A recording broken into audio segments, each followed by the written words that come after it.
Open the hood.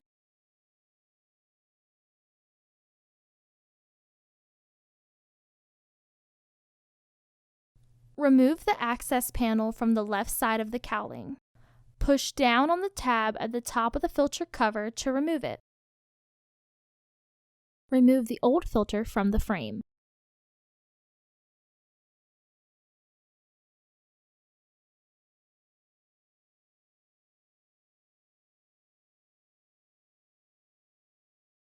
Clean out any excess debris in the housing. Insert your new AQ1210C filter into the housing with its airflow indicator arrow pointing up. Clip the cover back onto the housing and make sure that the bottom posts are secured into place.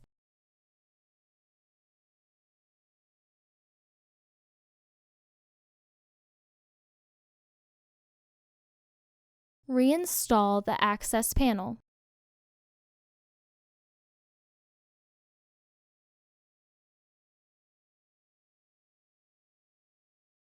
Close the hood. Order your parts today at filterheads.com.